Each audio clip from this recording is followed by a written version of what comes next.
ہمارے پاس جب لوگ آتے ہیں اور وہ داخل طریقت ہوتے ہیں تو ہم جو بنیادی چیزیں ان کو بتاتے ہیں تو ان میں سے ایک چیز یہ لازمی بتاتے ہیں کہ رزق پاک نہیں ہوگا تو باطن روشن نہیں ہوگا. یہ بنیادی بات ہے.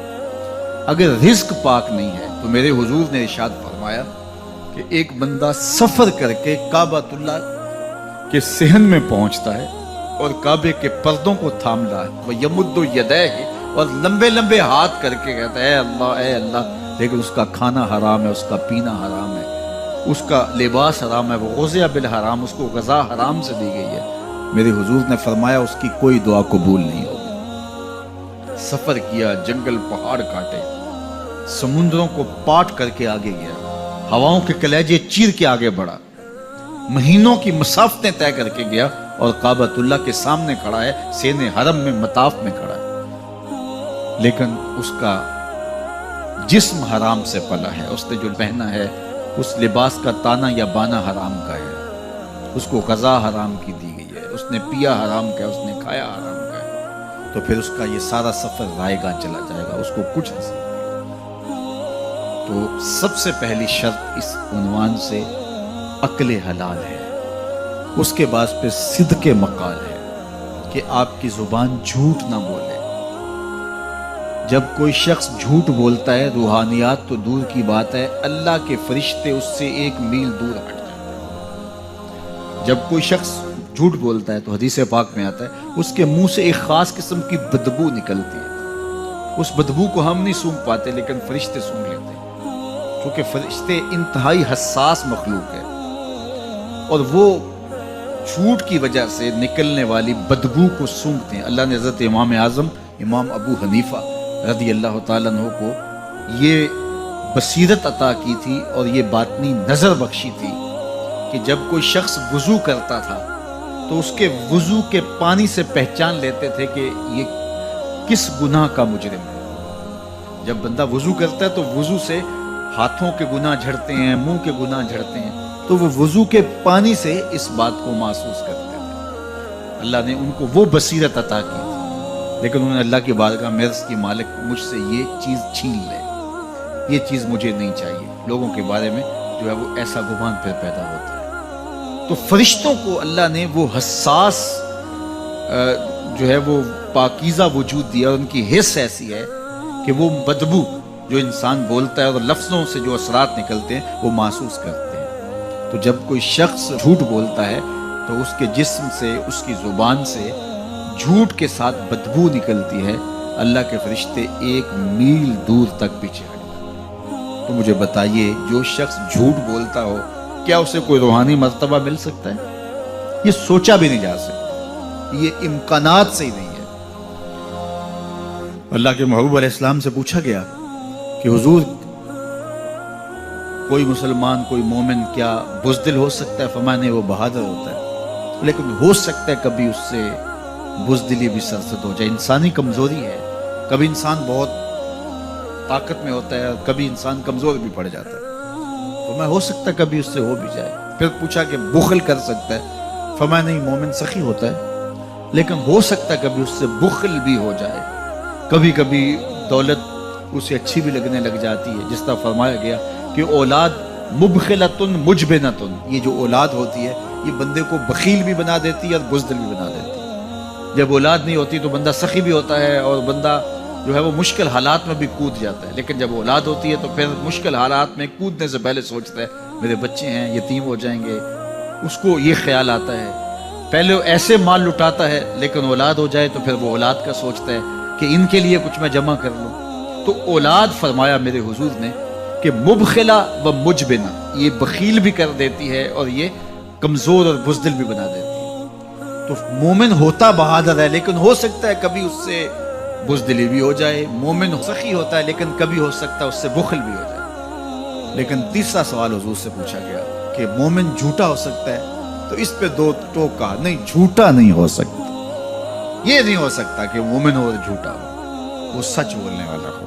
تو عقل حلال اور صدق مقال, یہ 2 خوبیاں جو ہیں یہ اہل اللہ کا ترائے امتیاز ہے, اور یہ مجھے اور آپ کو اختیار کرنی چاہیے. حضرت خلیل اللہ جب وادی غیر ذی زرع میں